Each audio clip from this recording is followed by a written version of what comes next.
ನಿನ್ನೆ ಶಾಪೂರ್ ಗೇಟ್ ಕಡೆ ನಮ್ಮ ಬೀದರ್ ಪೊಲೀಸರು ಗಸ್ತು ಮಾಡುವಾಗ ಇಬ್ಬರು ಆರೋಪಿಗಳು 142 ಕಾಫ್ ಸಿರಪ್ ಬಾಟಲ್ಗಳನ್ನು ಕದ್ದು ಮುಚ್ಚಿ ಬೀದರ್ ಸಿಟಿ ಒಳಗಡೆ ತರಬೇಕಂತ ಪ್ರಯತ್ನ ಮಾಡುವಾಗ ರೈಡ್ ಮಾಡಿ NDPS ಪ್ರಕರಣ ದಾಖಲೆ ಮಾಡಿದ್ದಾರೆ.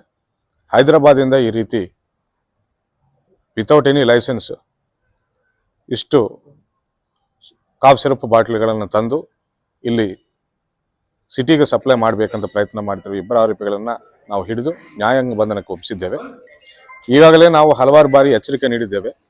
ಡ್ರಗ್ಸ್ ಸೇವನೆ ಮಾಡುವುದು ಹಾಗೂ ಈ ರೀತಿ ಸಾಗಣೆ ಮಾಡುವುದು ಅಪರಾಧ, ಅಂಥವ್ರ ಮೇಲೆ ನಾವು ತೀವ್ರ ನಿಗಾ ಇಟ್ಟಿದ್ದೇವೆ ಅಂತ ಎಚ್ಚರಿಕೆ ನೀಡಿದ್ದೇವೆ.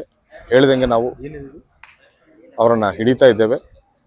ಮತ್ತೊಂದು ಸರಿ ನಾವು ಎಚ್ಚರಿಕೆ ನೀಡ್ತಾ ಇದ್ದೇವೆ. ಬೀದರ್ ಪೊಲೀಸ್ ವತಿಯಿಂದ ಡ್ರಗ್ಸ್ ಸೇವನೆ ಮಾಡುವುದು ಹಾಗೂ ಸರಬರಾಜು ಮಾಡುವುದು ಎರಡು ಅಪರಾಧ. ಅವರನ್ನು ನ್ಯಾಯಾಂಗ ಬಂಧನಕ್ಕೆ ಒಪ್ಪಿಸಿ ಅವರ ಮೇಲೆ ತೀವ್ರ ಕಠಿಣ ಕ್ರಮ ಜರುಗಿಸಲಾಗುವುದಂತ ನಾನು ಎಚ್ಚರಿಕೆ ನೀಡ್ತಾ ಇದ್ದೆ.